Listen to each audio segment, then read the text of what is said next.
School board members have experienced unprecedented threats from parents this year about a variety of issues, and Attorney General Merrick Garland is having the FBI investigate. Farron Cousins from Trial Lawyer Magazine joins me now to talk about this. Farron, you know what?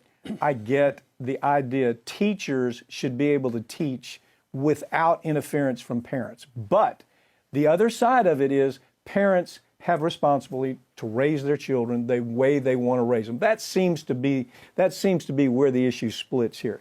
The other issue, really, the FBI getting involved. Isn't this a local politics? Isn't this local law enforcement, local legislation that takes care of this? Merrick Garland, you understand why he had such a hard time in his hearings to become a Supreme Court judge. Right, and also in the recent hearing where he defended the actions of using the FBI to launch these investigations because, as you put it, listen, these threats are real.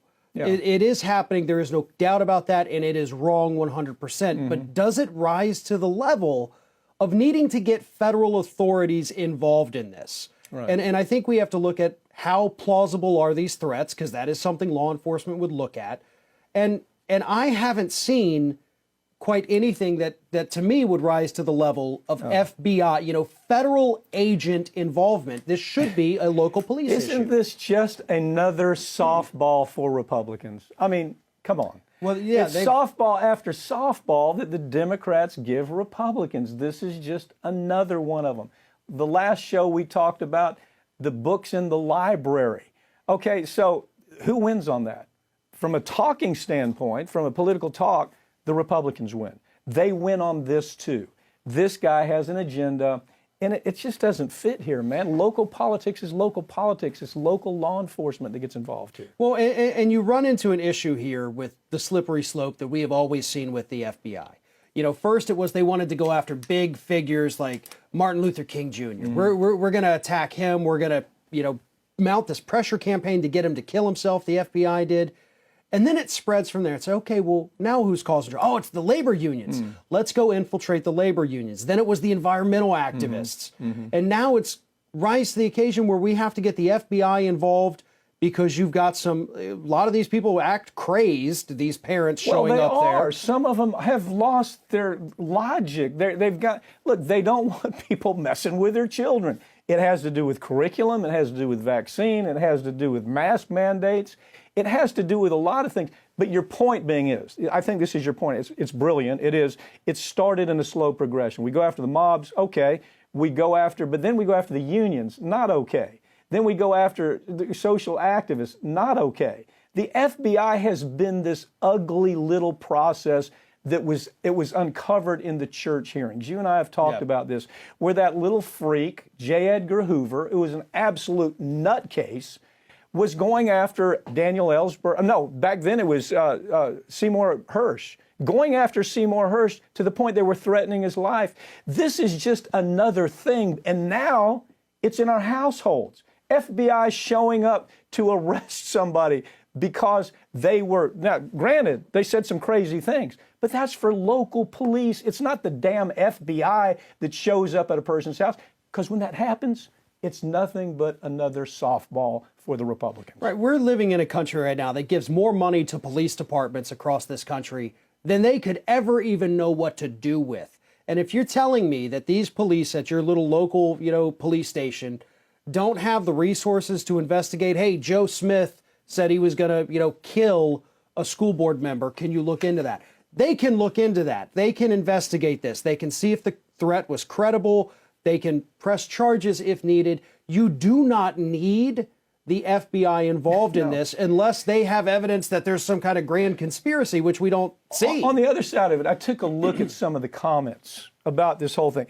They're talking about Antifa, okay? This comment described them as disaffected dropout punks with skateboards armed to the hilt.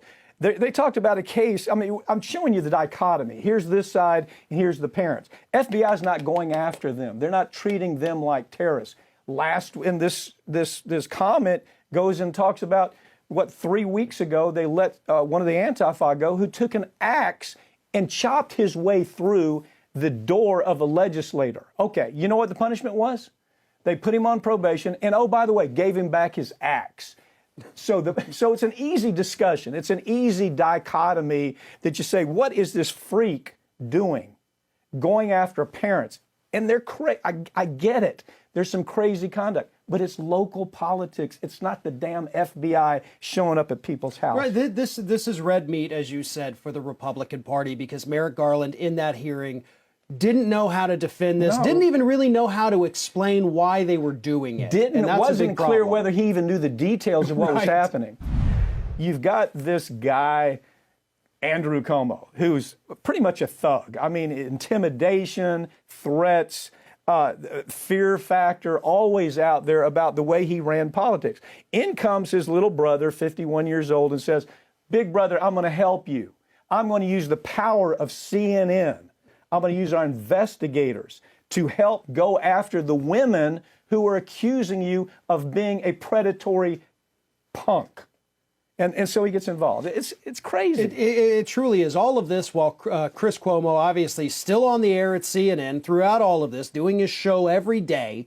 And then behind the scenes, we now have these text messages and phone calls where he's working with the aides of Andrew, saying, okay, here's this woman.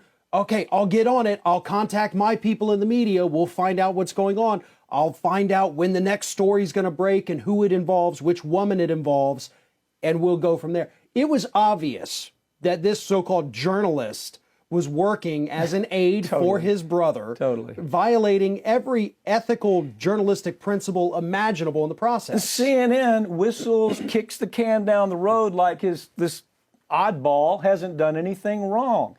At least say it happened. At least have the decency to say, yes, we were part of trying to help Brother Cuomo pull out of these awful charges that were being made, and they were legitimate charges. I mean, there's no question they're legitimate charges. Brother comes to the aid, CNN does nothing. It just shows you how dangerous tribal politics is. CNN has become a totally tribal, progressive organization that that's okay. I like that there's progressive voices out there, but you have to temper it. CNN is in the dumpster right now with ratings. It's not getting any better. Don't you tell the truth rather than trying to cover up the obvious? There's no question what happened here. This is not open to debate. Did he do this? Yes, he did it. He actually wrote talking points for his brother, wrote talking points on what brother needed to deliver to the media so the media could then take it and use it in their story in a positive way. He did that. So, I mean, at what point are you a journalist or are you just another punk looking out for the interest of your brother punk? And I mean, that's the story to me. Yeah, absolutely. And look, we also have to look at this because I know Chris Cuomo is liked with the Democrats. Andrew Cuomo was too. But reverse the situation here. If this was a Republican politician and a Fox News pundit, you're going to be calling for their head, and I don't think we should be any different just because you may agree with their politics here. This is a violation of journalistic integrity. Yeah, we've gotten past. That's why we go on the air every week and we say, corporate media is dead, okay? Advertisers don't let them tell the story, and their political associations don't let them tell the story. I say that every week at the end of the show. This is example A of that, isn't it?